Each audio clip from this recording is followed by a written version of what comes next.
This is the Authentic Change Podcast, and I am Mike Horne.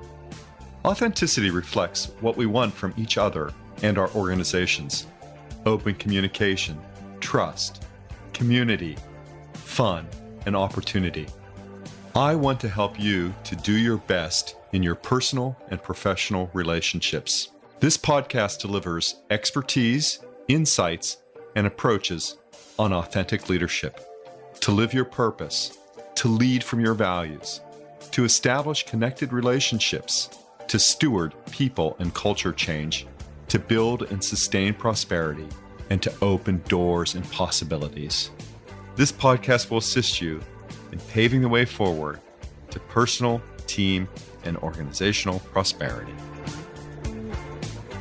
Again, welcome to the Authentic Change Podcast. I'm Mike Horne, and I am delighted today to welcome Dr. Michael Brainard. I'm sure, I don't know, we'll ask him this during the interview. He probably doesn't use the title doctor very often. He has a fascinating and rich background, which I think for everyone in the audience and everyone listening that will really have an opportunity today to illustrate some points that only someone with a unique background that Michael has could do for us.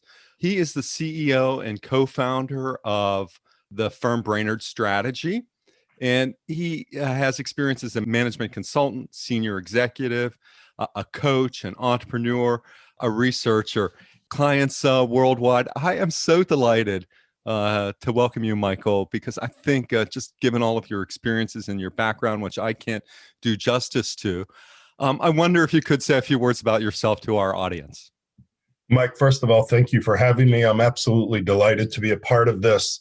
To quickly introduce myself, I am a management consultant who specializes in all things people and process. And fortunately for me, corporations continue to be dysfunctional, and putting large groups of humans into small spaces and withholding resources leads to organizations who often need help either on the upside in building and developing or fixing challenges. And that's what I and my firm seek to do. So we try to innovate everything we do and be as helpful as we can to these people and organizations.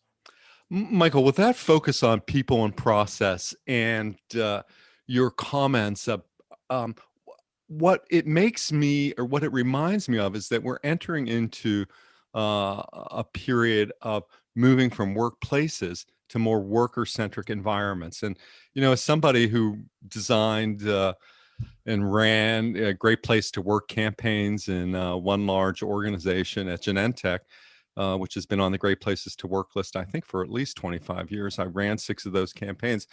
I know some of the things about designing great workplaces, but we're moving into a new era, I think, in terms of work for many, not for all, around worker centricity. So what's going to change in consulting and just as a prospective view?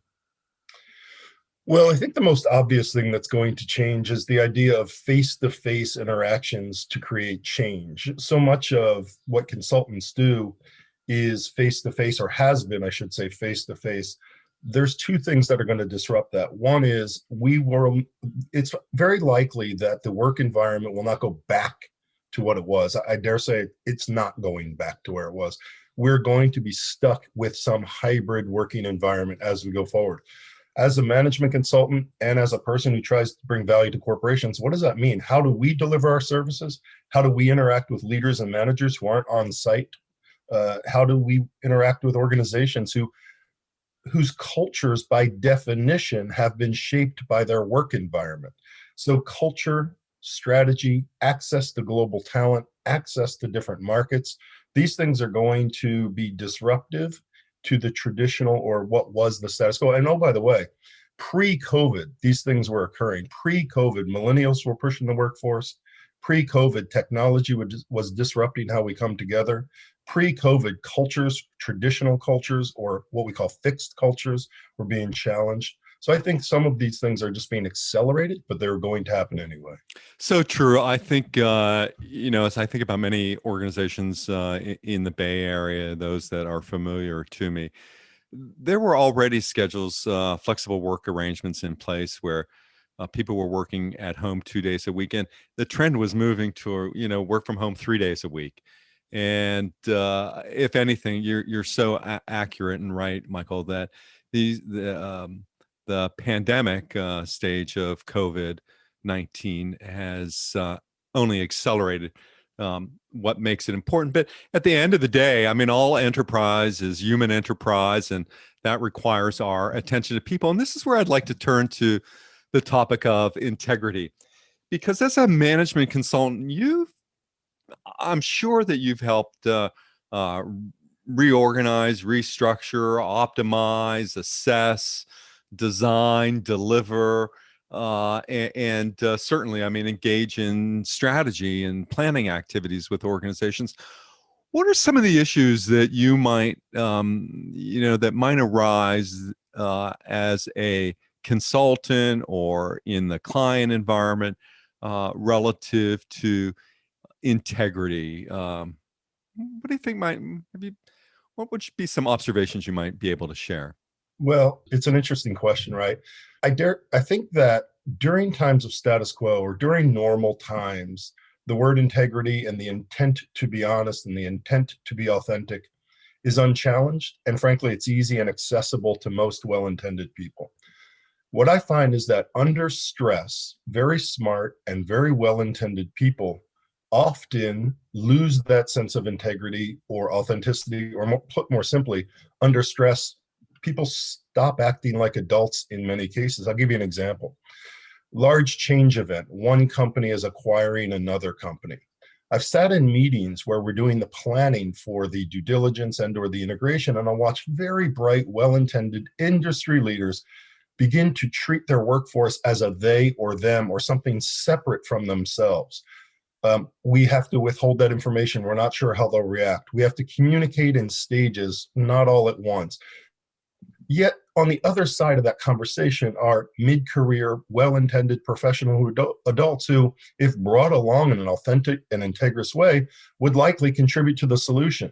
Sometimes under times of great stress and change, I watch leaders lose that sense of us, lose that sense of adulthood, and start beginning to withhold information, to be self-protective, and that leads them down a path of inauthenticity and goes right down to the communicating and the messaging. For example, the CEO might say up and say, hey, everything's going to be great, not much is changing here, let's keep focused and keep busy, when he or she knows darn well things are going to change and be disruptive. Why wouldn't a leader say, this is going to be a disruptive time, we're in this together, let's work through it? So there's something about integrity that we see under stress that gets challenged in organizational behavior and causes otherwise well-intended leaders to lose some of that integrity and therefore their leadership effectiveness. I've watched several executives leading large organizations who, in their own domains, in their own environments, are collaborative, inclusive, they're visionary, they're drivers, they're people that many are attracted to work with and to engage, because they're the kind of leaders who get people to do their best. And when they're under stress, in the situations that you describe, whether it's a merger, an acquisition, a divestiture, a performance issue, operational issue, a sales issue, under stress and outside of their own domain, sometimes the EQ deteriorates Right. in ways that aren't helpful. And they either end up spending all of their time apologizing to others, and these people are usually people who are quite unlike them, and or what they'll end up doing is they'll end up watching the action from outside of the organization, I think. And I the contributors to that stress, um, they might be issues of control. But they certainly do test the leader's integrity. Michael, that's a great observation that you make. It prevents people really from seeing the whole cloth unless that leader gets into the apology mode. And I'm sure, see those apologies as quite hollow. I think you're right. And I think one of the things you mentioned, the EQ sort of dips. Ralph Waldo Emerson, a great quote was, "Man cannot be great in his everyday life. Man is great in his transition and his transitions." There's an interesting thing in change management. We know, although the change curve, you just raised something interesting. Under stress and under duress, that loss of EQ, that I have to operate somehow differently. I have to um, maybe apologize, or as you mentioned, outside of my comfort zone. I think to maintain some level of EQ and stability, and again, I'll say, to be the adult in the room in times of stress is the real challenge in leadership. Leading day to day, quite frankly, is not difficult. Leading in times of duress, that's where you're challenged, and that EQ has to be in the front and center of the leader's mind, more, frankly, than the problem solving, decision making, and IQ at times. Yeah, what I've always observed, it's not so much that people, can't embrace a new order or let go of the past. It is what's going on in between those spaces and in those times. And those are the times, I think, that, where integrity gets tested. And the challenge for the leader, because integrity gets tested throughout life. It gets tested when you're 10 years old. It gets tested when you're 20. It's just good. There are tests all the time. But, unlike integrity being of whole cloth, something that hangs together, I mean, I think of authenticity as congruency, right? My words and my actions match. And in environments that are moving from predictability, as a strategic intent, to really embracing uncertainty, it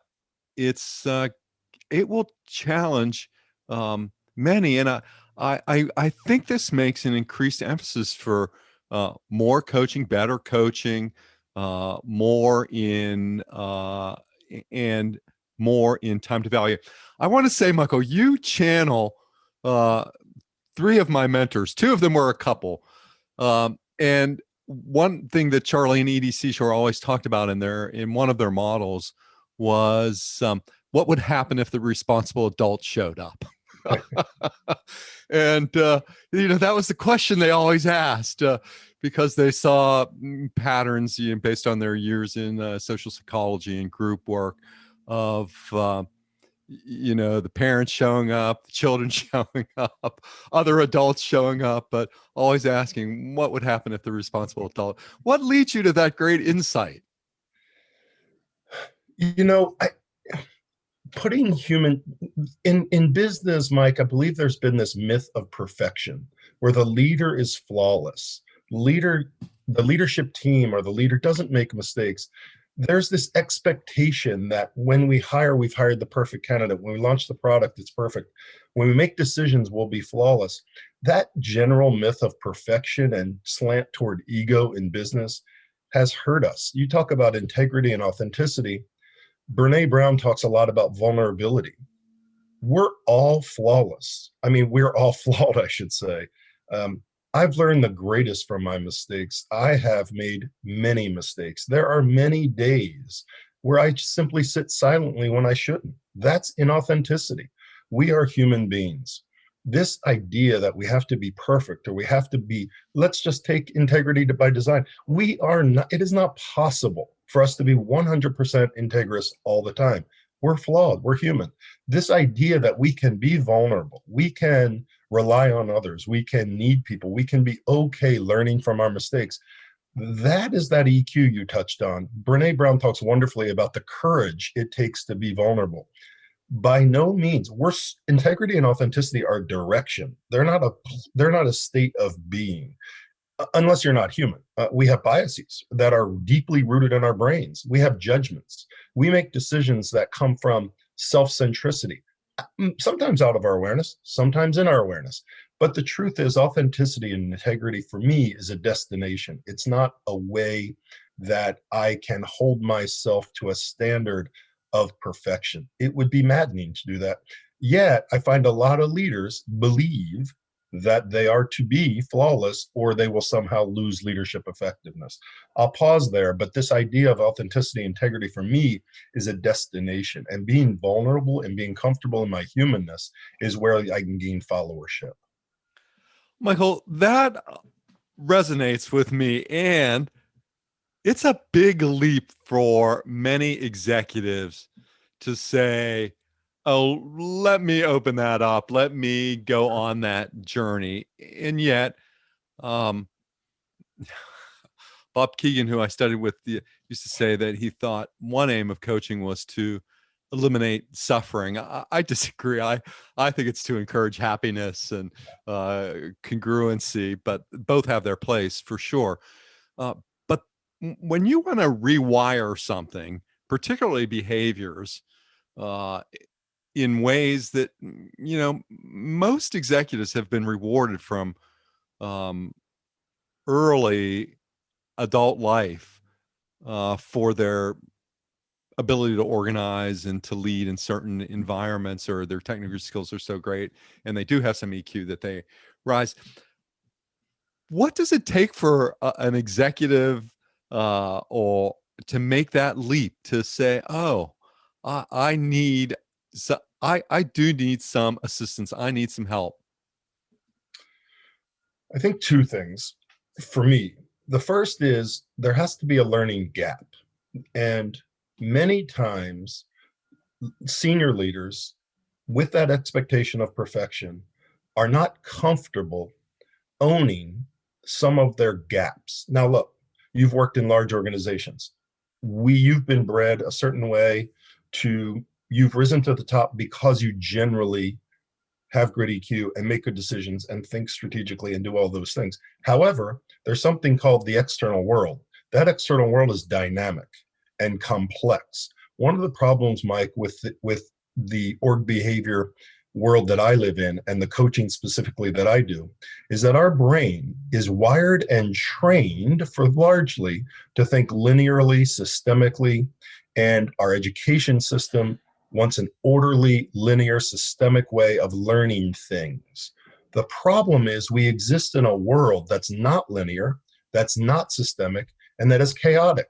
As an example, if you were at Google last January and you were doing planning out 1 year and 5 years, you would have not predicted a global pandemic coming in less than 2 months. You wouldn't have. However, that happened. Now we have humans whose brain operates a certain way and our education system raises leaders a certain way, confronted with a chaotic world, a world that's ever changing. So that certainty that leaders have developed and been rewarded for is a myth. It's not real. So to coach, we have to create the learning gap. The learning gap comes from my internal state of I am vulnerable, as smart as I am, as capable as I am, I do need other humans to be successful, full stop. Secondly, you can't be perfect even if you were perfect because the world is imperfect. And that demands flexibility, vulnerability. And you mentioned social psychologists that were important to you in the past. We are social beings, period, end of story. So that EQ piece, that leaning on ourselves, understanding others, and truly being able to lead and organize without being the expert is the real game of senior leadership. The coaching happens in the learning gap, in the complexity of the ecosystem. Sure. And I think in advancing authentic leadership and to lead authentically, I describe it and others describe it as you've got to have a good sense of who you are. You've got to be comfortable in your own skin. And that doesn't mean, full stop to your point that I am perfect because the world is not perfect. And it's interesting to understand, though, the philosophical differences in a very rudimentary fashion, right? Some people believe that we are born perfect and that we have everything that we need, versus others who understand imperfection and believe that it is a pursuit to perfection. Do you have any perspective on that, Michael? My own perspective is this. It depends on one's definition of perfection. In a spiritual sense, for someone to say all beings are born perfect, okay, I can understand that point of view. My own view, however, is that myself, let's start with myself. I am imperfect. I make mistakes. I've made colossal mistakes. I've actually hurt people in the past with my mistakes. It's not wonderful to say. I think many of us have wittingly or unwittingly been flawed and are imperfect. So my own view of that is it depends what perspective you want to define perfection with. From a spiritual sense, I can understand that statement and that belief. My own belief about myself and others are that we're imperfect beings in an imperfect world.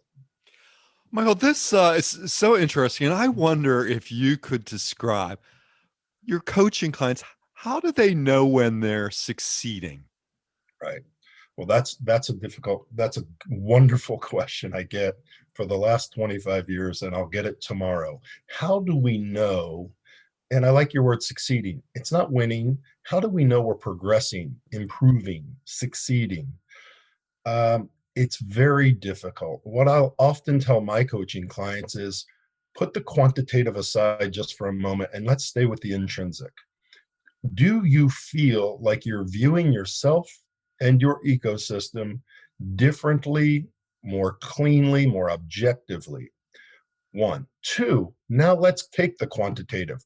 There are real indicators of leadership effectiveness that actually are measurable. Now, sometimes executive coaches might sort of shy away from this. I think that we as executive coaches, our field is still forming. It's coming out of the Wild West really since the 1980s when coaching became a thing or popular. I like to look at the field of executive coaching 20 years from now, where I can identify indicators of leadership effectiveness through the assessment process, look for correlating metrics in the business, and begin to measure the correlation or the difference between that leader's effectiveness and those organizational metrics. One example that's easy is retention of key talent. Another one that's easy is logging strategic decisions and evaluating them post facto, even beyond the coaching. How about another one? When we examine the engagement of a team or a pyramid, I call pyramid, most executives have leaders who have leaders who have leaders who have teams.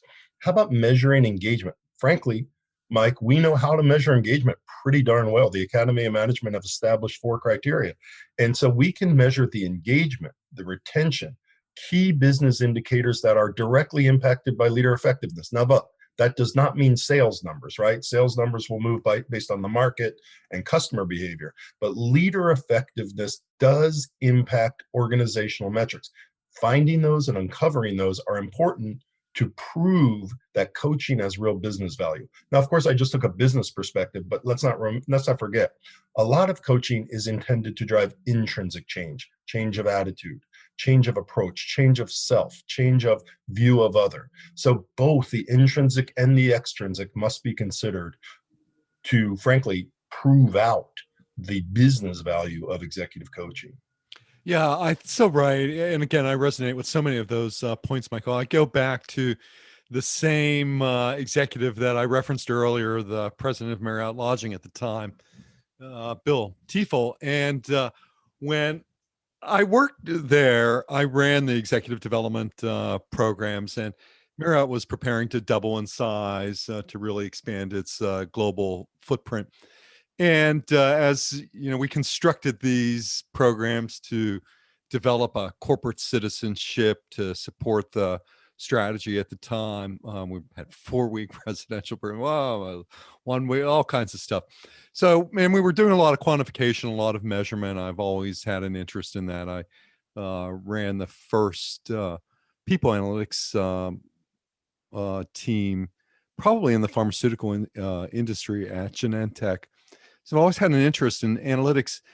And I learned an important lesson from Bill Tiefel at the time, which was he didn't really care so much about the numbers, what we're doing. He was curious about what were people saying.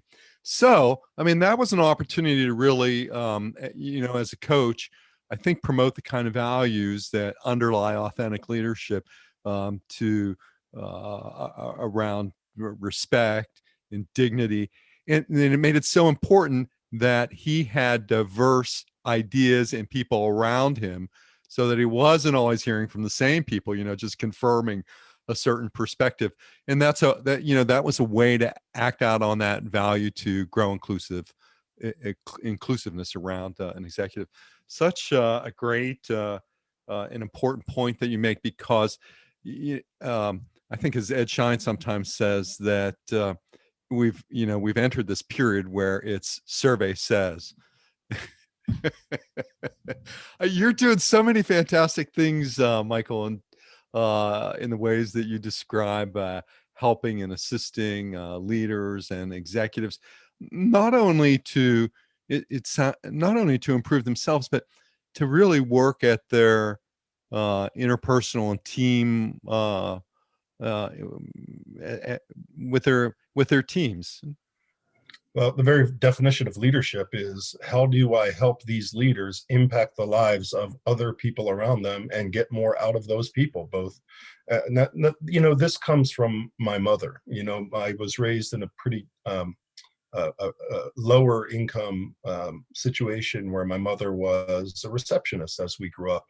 And she was treated pretty horribly by some pretty horrible bosses. And when she would come home, I saw the stress that created and the negativity that a work experience as a child, this work experience could drive negativity throughout multiple points in my mother's life and frankly, our lives. And my purpose, my mission when I studied industrial organizational psychology was very clear. I wanted to limit the impact that really unactualized and negative leaders had on people. We spend a lot of time at work. And if I can ask one leader and change the life of one leader such that that leader is engaging to 40 or 400 people, I mean, what kind of return on investment is that? So my purpose hasn't changed since graduate school. It's really to limit the negative impact, as you said, eliminate the suffering. But the upside of that is, how can that leader feel great about themselves? How can they feel successful? How can they feel actualized?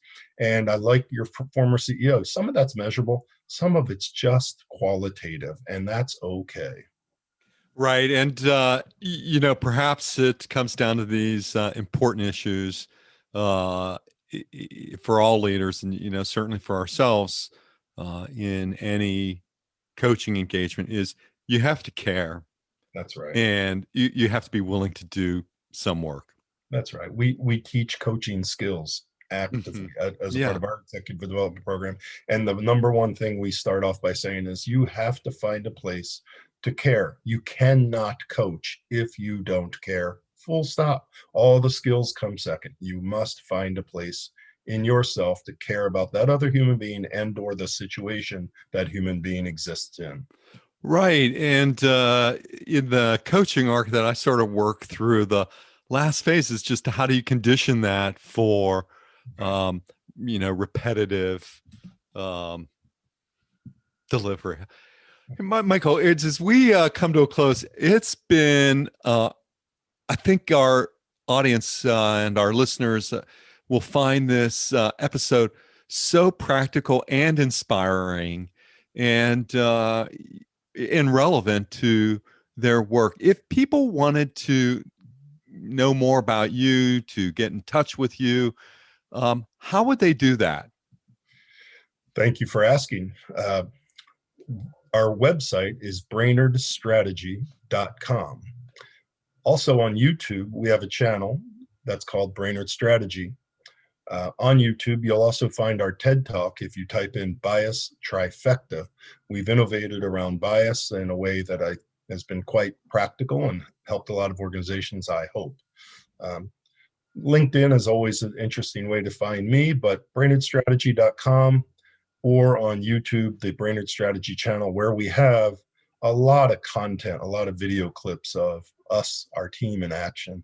And our team is, org behavior is a field generally that's slow to innovate. So about once or twice every 2 or 3 years, we're diving deep into a topic and putting it out there in a form of white papers.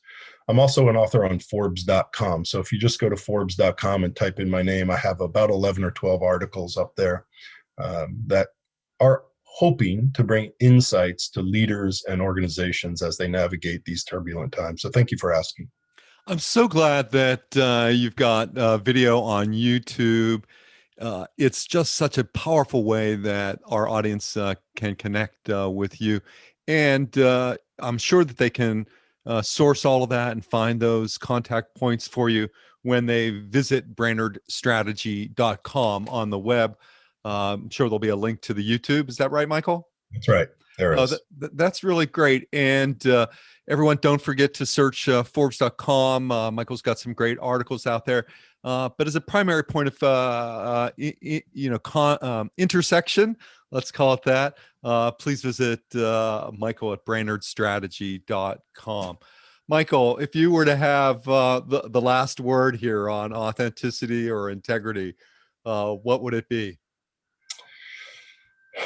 Humility and discipline. I would take two. Humility and discipline. I think striving to not know and having the mental strength to have a disciplined approach to learning and investigating has been helpful for me. So, Mike, thank you very much for inviting me today. It's been delightful to share some thoughts with you. Thank you. Michael, thank you so much. I'm just delighted to have you as a guest. And again, please visit Michael at brainardstrategy.com. You've helped me to advance the goal that we have about helping others to bring their best in work and life. Our listeners, I hear the feedback. They enjoy hearing from people just like you, Michael Brainard, the people who are culture change makers, who are opening doors and possibilities for others. Thank you, everyone. Until the next episode of Authentic Change with Mike Horne, be well. Thanks for listening, and I hope you'll subscribe today and tell a friend about our show. If you're looking for hands-on help to increase your success through authentic change, or have a question you'd like to hear me answer here, please email me at mike@mike-horne.com.